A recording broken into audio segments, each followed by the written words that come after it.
አይዞሽ ብሌንዬ እንትናት በህግ ይጠየቃል። በፍቅር እምቢ ካለ በህግ ይጠየቃል። እኛ ሁላችንም ከጎንሽ ነን ብሌን። አሰላሙ አሌይኩም ወራህመቱላሂ ወበረካቱ። ውድ ቤተሰቦች ሰላም ብያለሁ። ሰላማችሁ ይብዛ። ይች ልጅ እንደዚህ ስስቅ ብላ የምታለቅሰው ማለት ነው በጣም ስሜቱ ከባድ ነው። በጣም ስሜቱ ከባድ ነው። ይሄ ቪዲዮ ትናንትናም አንድ ቪዲዮ ሰርቻላችኋለሁ። ይቺ ህፃን ልጅ ናት የምታስለቅሳት ማለት ነው። ህፃኗ ልጇ ናት እንግዲህ ከመዳሟ ወንድም ልጅ ነው ከመዳሟ ወንድም ነው የወለደቻት ይች ልጅ ማለት ነው። እንግዲህ እሱ ምንድነው እንግዲህ ልጅቷ የክፍለ ሀገር ልጅ ናት፣ የገጠር ልጅ ናት። ሀገር ትታጫለች፣ ቀለበት ተደርጎላት ወደ ዱባይ ትመጣለች። የቤት ሰራተኛ ናት እንግዲህ እንደኛ ማለት ነው። ከዚያ አሮጊት መንከባከብ ነበረ ስራዋ። ከዚያም በኋላ እንደሰማሁት ነው የምነግራችሁ ማለት ነው። እሷ ህይወቷን ተናግራለች እና ያቺ አሮጊት ስትሞት ወደ ልጇ ቤት ትሄዳለች። ልጇ ቤት ደግሞ ትሄድና ጎርፋ ይሰጣታል። ያመኝታ ቤቷን እየዘጋች መኝተኛት እየዘጋች ብትተኛ ነበረ በደንብ። በዚህ ነገራችን ላይ ጎርፋችሁን ስተኙ አጥብቃችሁ ዘግታችሁ ተኙ። ቁልፍ ታለው ቁልፍ ስጡን በሉ ማለት ነው። እና ቆንጅዬ ናት እሷ እናትየዋ ቆንጅዬ ናት። ከዚያም በኋላ እየተላመደቻቸው ስትመጣ ነገሬን አላለችውም። አንድ ቀን ረሳችው፣ ሳትዘጋ ተኛች። በዚያ ምክንያት ገብቶ ደፈራት፣ የሴትየዋ ወንድም ማለት ነው። እንግዲህ እንደዛ ነው ያለችው። አላሁ አለም እሷና እሱ ናቸው የሚያውቁት በምን እንደሆነና እሷ ልጅቷ ያለችው ነው የምነግራችሁና ደፈራት። እርግዝና ተፈጠረ። 5 ወር ሲሆነኝ አለች። ልክ 5 ወር ሲሆነኝ መዳሜ አወቀች አለች። እና መዳሟ ስታቅባት እርጉዝ ነሽ ወይ ስትላት አይደለሁም ትላታለች። ሽንትሽን አንጪ ይመርመር ስትላት ውሃ ቀላቅላ ሽንቷን ትሰጣታለች። ከዚያም ያ ሽንት ሲመረመር ውሃም ቀላቅላበት አልሸሸም ማለት ነው፣ አልጠፋም። ያን ውሃ ጨምራበታለች። ሽንቱ ግን ሲመረመር ልጅ እርጉዝ እንደሆነች ታወቀ። ከዚያም በኋላ ምን ይደረግ በቃ ምን እንደምትደረግ ግራ ተጋቡ ማለት ነው።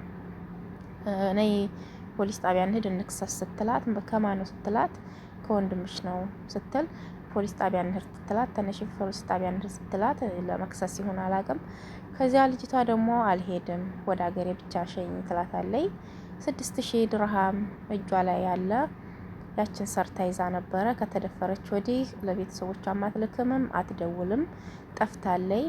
ከዚያችን 6000 ድርሃም ይዛ ወደ ሀገሯ ሴትዮዋ ቶሎ ብላ የወንድሟ እንግዲህ አረቦች ታውቃላችሁ ስማቸው እንዳይሰበር ቶሎ ብላ ወደ ሀገር ትሸኛታለች። አገርም ሄዳ ይች ልጅ ቤተሰቦቿ ጋር ሄደችም። ለቤተሰቦቿ ማርገዟንም መውለዷንም አልተናገረችም። በቃ እንደው በደፈናው ዝም ብላ በፌስቡክ ላይ ተዋውቀው ይሄንን ሰውዬ እባክህ እንደዚህ ነኝና ትቀበለኛለህ ወይ ብላ ይቀበላታል። አዲስ አበባ ተቀብሏት እዛው እንግዲህ ተንከባክቧት ምናምን በቃ ወለደች። ከወለደችም በኋላ እያረሳት ምንም እያላትም በቃ ያችን ብር ታልቅና ልጇን እንግዲህ 2 ወር ልጅ ስትሆን ነው ጥላቴ ወደ ስደት ተመልሳ የመጣችው ማለት ነው። ምንም ለማታውቀው በፌስቡክ ተዋውቀው ነው ይሄን ሰውዬ እንግዲህ ልጇንም የሰጠችው ስለተንከባከባ ከቤተሰቦቿ ተደብቃ ማለትም የሰው እጮኛ ናታ። ቀለበት አድርጋለች። ምን ብላ ለቤተሰብ ትናገር? ውርዴት ነው። እና እንደዚያ ሆና ለማታውቀው ሰው ሰጥታ ልጇን ተመልሳ ዱባይ ስትመጣ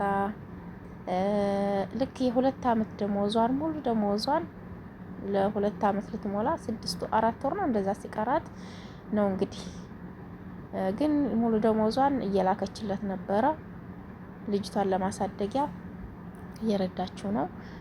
ልጅቷ ያለችው ነው እንግዲህ እና 4 ወር ሲቀራት ትንሽ ብር ይዛ ገባች። ሀገር ስትገባ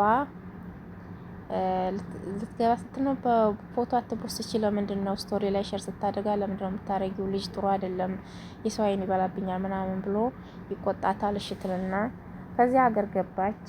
ሌላ ደግሞ ፍቅረኛ ተዋወቀች አሉ። ተዋወቅኩኝ አለች። ተዋወቅኩኝና እንደዚሁ በፌስቡክ እሱን ለማግባት ከሱ ጋር በቃ እሱ ተቀበላት። አዲስ አበባ ሄደች። ከዚያም በኋላ 8 ቀን ነው እንደዛ አድራ ልጄን ላያት ልመጣ ነው ልጄን አሳየኝ ስትለው ያ ሰውዬ ደግሞ መቼ መተሽ ነው ምናምን ይልና እንዴት ሳትነግሪኝ መጣሽ? በቃ ተቀየማት። ልጇን ያሳደገላት ሰውዬ በጣም ተቀየማት። መቀየምም ይገባዋል። እሱ አሁን ልክ ወንድ ጋር ሳይሆን መሄድ የነበረባት ቅድሚያ ልጇን ማግኘት ነበረ። ከዚያም በኋላ ይሄ ልጇን አሳዳጊ አላሳይም ይላታል ማለት ነው። የት ከርመሽ ነው? መጀመሪያ እኔ እንደ አባት እንደ ማንም ሆኜ አርሸሽ ልጅሽን ይዤ እዚህ ደረጃ ድርሸሽ እንዴት አንቺ ሌላ ሰው ጋር ታርፊያለሽ እና ሌላ ሰው ይቀበልሻል ብሎ ተቆጣ ማለት ነው። እውነቱን ነው። እዚህ ጋር እውነት አለው ሰውየው እና እኔ 2 ቀኔ ነው ገና ከመጣሁ ትላለች። እሷ 8 ቀን አድራ አለች ማለት ነው። ከገባች ኢትዮጵያ 8 ቀን ሆኗታል። እንደዛ ብለው በዚህ ምክንያት ይጣላሉ። አላሳይሽም ይላታል። ከዚያም በኋላ ተመልሳ መጣች።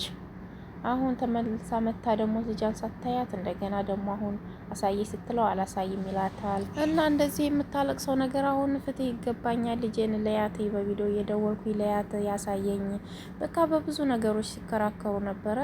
ይሄ ነው ጉዳዩ እንግዲህ ልጅቷ ማለት ነው። ህይወት ታሪኳ ይቀጥላል። ምንም ማለቂያ የለውም የሷ ህይወት ታሪክ ማለት ነው። እና የሚያልቅ አይደለም ቪዲዮ ስለሚረዝም አሁንም ረዝሟል። ግን ከባድ ነው። አምናችሁ ባዳን ልጃችሁን የምትሰጡ ሰዎች በዛኛው ቪዲዮ ተናግሬ ያለው ጥንቃቄ ልታረጉ ይገባቸዋል ማለት ነው።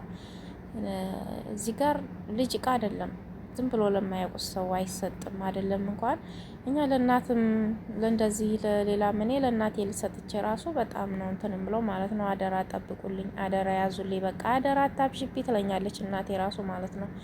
እና አስቸጋሪ ነገር ነው። ባካችሁ ተጠንቀቁ።